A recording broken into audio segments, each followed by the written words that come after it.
Bismillahirrahmanirrahim. Assalamu alaikum. My name is Muzaffar Bajwa and I am from the Department of BS Chemistry. And my ID is 007 from the course of Environmental Chemistry. Today I am going to present a presentation on the topic hydropower and tidal power. Basically, I have divided my presentation into two halves. The first half consists of hydropower and the second half consists of tidal power. So moving towards my presentation for a first half, that is hydropower. Let's have a look on the contents of the hydropower. The hydropower includes introduction, its history, modern usage that includes hydroelectricity and marine energy. So what is hydropower? Hydropower is a power that is derived from the force of or energy of moving water.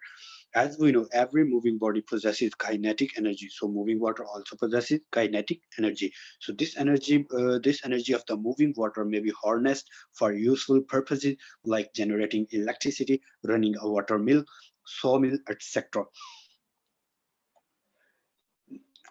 Now, moving towards the history, prior to the widespread availability of commercial electrical power, hydropower was used for irrigation purposes.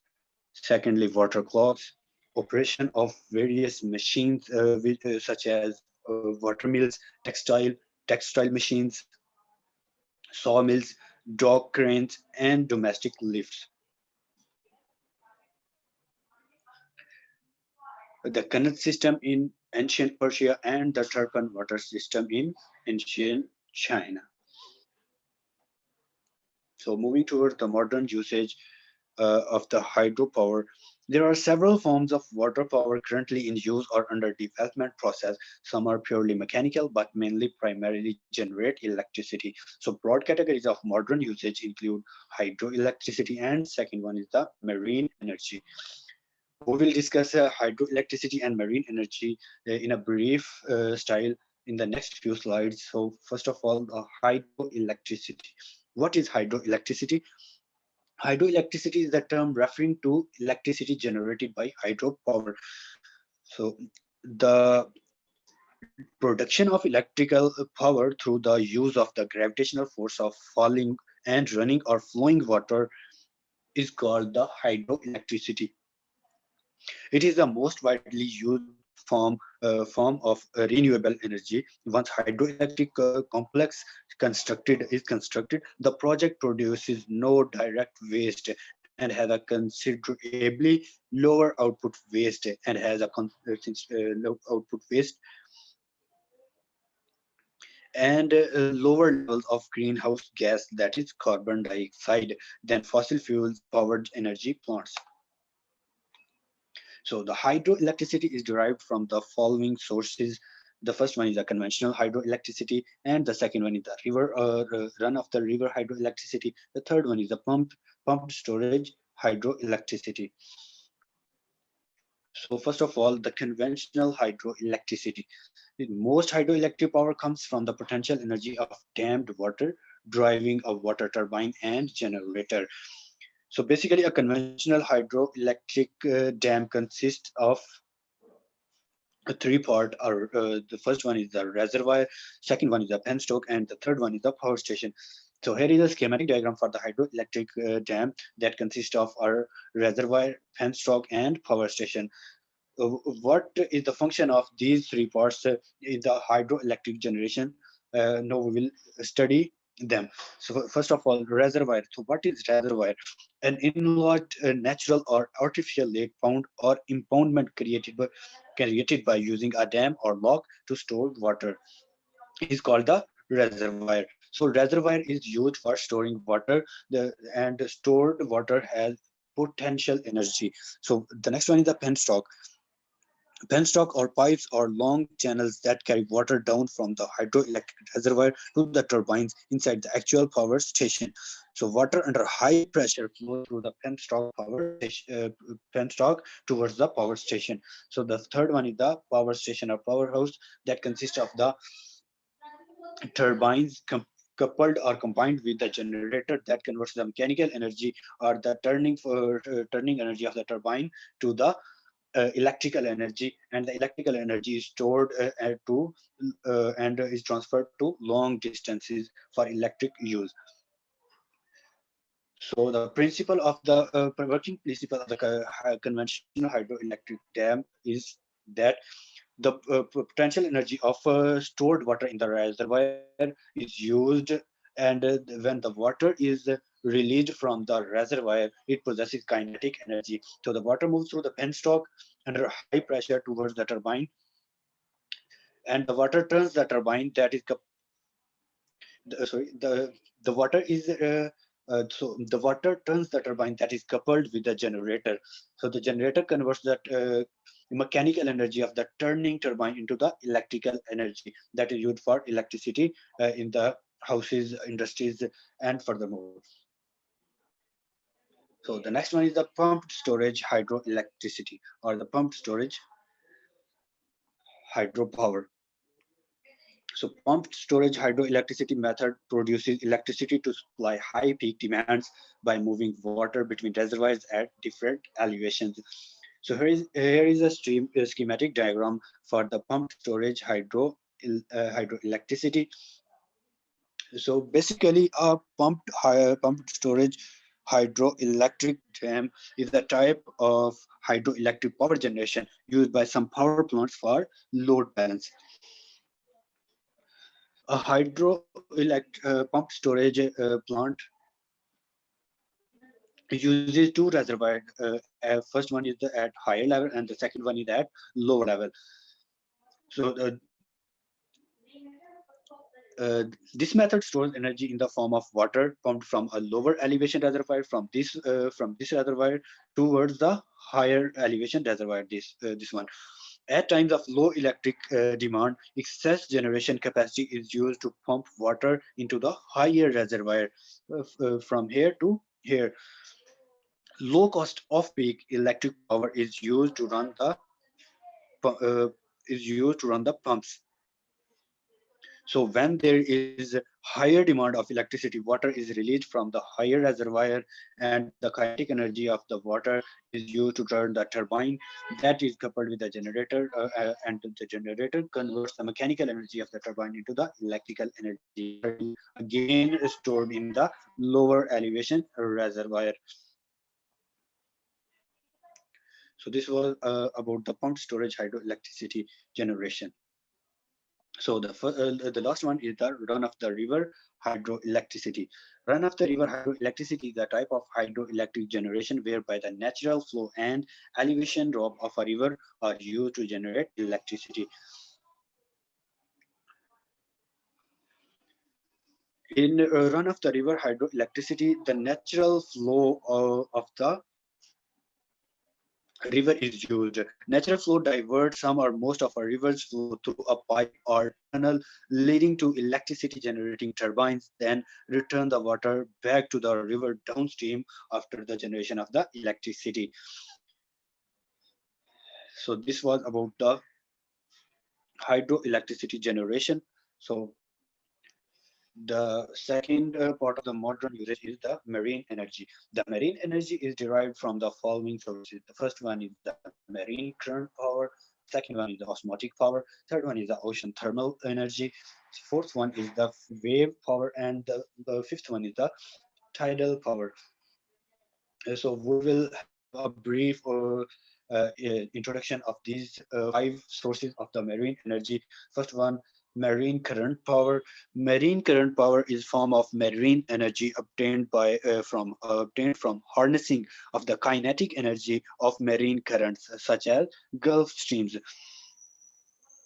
So the osmotic power or salinity gradient power is the energy available from the difference in the salt concentration between seawater and river water. The ion selective membranes are used to are used to form the electricity. Ocean thermal energy. The power from temperature difference at various depth uses the difference between cooler deep and warmer shallow waters run heat engines. These heat engines convert the ocean thermal energy into the mechanical energy, sorry, into the electrical energy.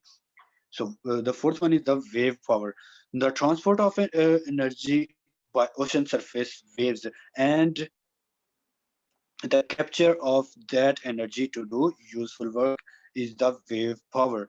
For example, this energy is used for generating electricity, water desalination, or the pumping of water. That is, I have discussed in the pumped storage hydroelectricity. So wave power is used to turn the turbines or pumps pumping the water to the lower from the lower elevation reservoir to the high elevation reservoir. So the last one is the tidal power. So tidal power captures energy from the tides in the horizontal direction and generate electricity and is used for other purposes as well. So this was all about the hydro hydropower. So moving towards the second part of my presentation, that is tidal power.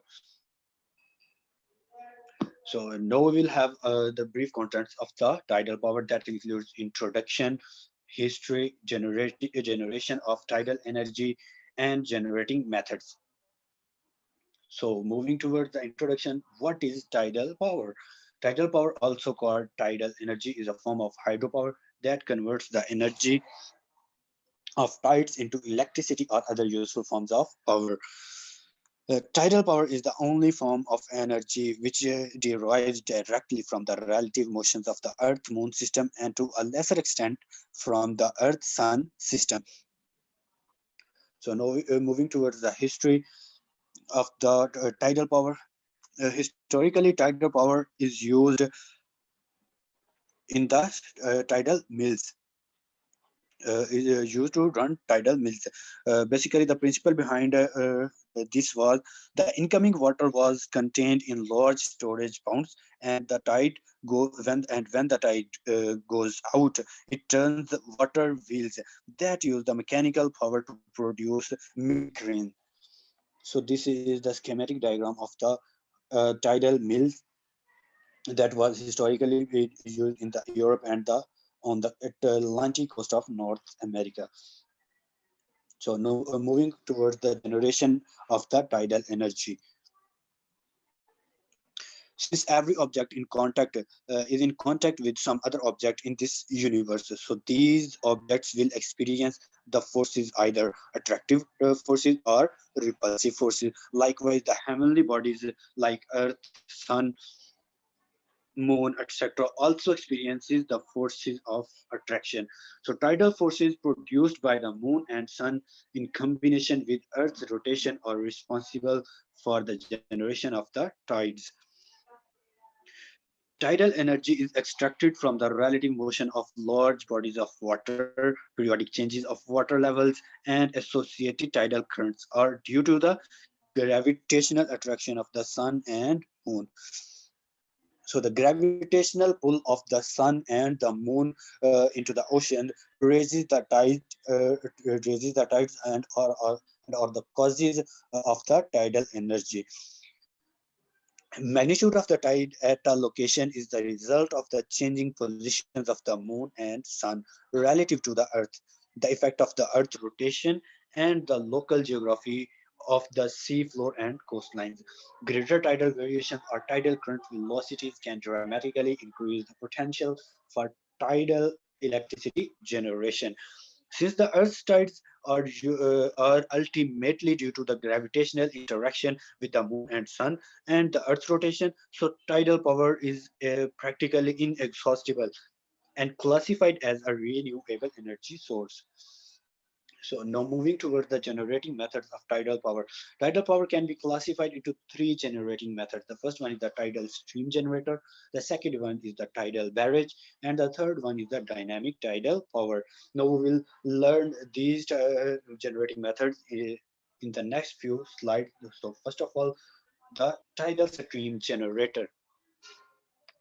Tidal stream generator make use of the kinetic energy of moving water to power turbines in a similar way to wind turbines that use moving air.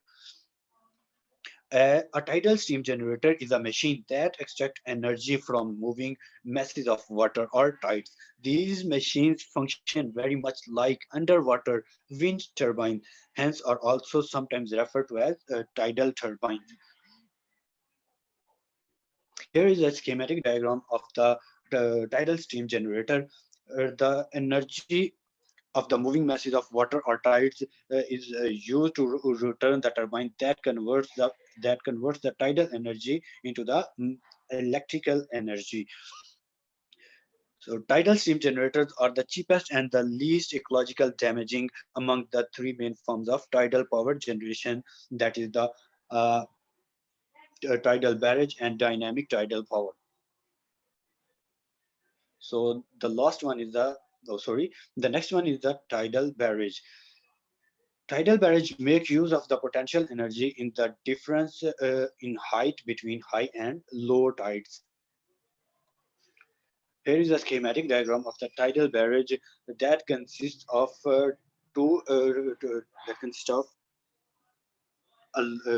lower elevation and a higher elevation. At the higher elevation, the energy of the tides is greater, and at lower elevation, the energy of the tide is smaller or low than the higher one. So the energy of the higher tides is used to generate electricity when it is passing through the barrage. So basically, a barrage is essentially dam across the full width of a tidal estuary and suffer from very high civil infrastructure cost. So when the energy of the higher tide in the higher elevation is used turn the turbine in the barrage, it converts the mechanical energy of the turbine that is coupled with the generator to electrical energy. So the next one is the dynamic tidal power. Dynamic tidal power exploits an interaction between potential and kinetic energy in tidal flows. Our dynamic tidal power dam is a long dam of 30 to 60 kilometer, which is built perpendicular to the coast. So here is the coast, and it is built perpendicular to the coast, and is 30 to 60 kilometer long. As we can see here, there is a 30-kilometer long dynamic tidal power plant. So dynamic tidal power is a technology that uses the difference between the potential energy and the kinetic energy of the tides. During the movement of tides, water on one side of the dam is at a higher level. This one is the high tide. Then the other side, as the water flows through the dam, this water or high tide energy drives a series of turbines installed within the dam and generate electricity. Recently, these dams are designed with directional or bifunctional turbines, which flip 180-degree after each tide in order to generate power both when the tide comes in and goes out. The added output from having bidirectional turbines is a huge advantage for these types of systems, since they allow the power output to basically double. So at last, we will see the advantages and disadvantages of hydroelectricity. So first of all, advantages of hydroelectricity. So here are the few advantages of hydroelectricity over the fuel burn or the fuel power generation plants. And the first one is the major advantage of hydroelectricity is elimination of the cost of fuel. As in fuel generation power plants, there is a long process. First of all, we should have buy a fuel, and then process it for the conversion of electrical energy. So in hydroelectricity, there is no use of fuel. So it is fuel cost effective in other sense. because it uses fuel as a fuel, it uses water as a fuel. So water is available around the year or around the clock. So it is hydroelectricity is cost effective in other sense. Hydroelectric plants also tend to have longer economic lives than fuel fired generation, because in fuel fired generations we need money for buying the fuel. So when we are out of money, we don't have fuel, and the fuel fired generation power plants are closed. So hydroelectric plants have longer economic lives than fuel fired generation. The third one is the hydroelectric plant may be used with relatively low construction cost. And the fourth one is greenhouse gases, because the, the hydroelectricity is generated by hydroelectric power plants that do not burn fossil fuels, and there is no greenhouse gas, that is carbon dioxide. Now we will see the disadvantages of hydroelectricity. First one is the loss of land. Hydroelectricity power generation power stations that uses dams would submerge large areas of land due to the requirement of a reservoir. Submersion of extensive areas upstream of the dams destroy biologically rich and productive lowland and riverside valley forest, marshland, and grasslands. So there is a loss of land or drawback of the hydroelectricity. So the second one is the ecosystem damage. Hydroelectric projects can be destructive to the surrounding aquatic ecosystems, both upstream and downstream of the plant site. So the third one is the flow shortage. Lower river flows because of drought, climate change, or upstream dams and diversions will reduce the amount of live storage in a reservoir, therefore reducing the amount of water that can be used for hydroelectricity. As a result of diminished river flow can be power shortages in areas that depend heavily on hydroelectric power. So the last one is the methane emission.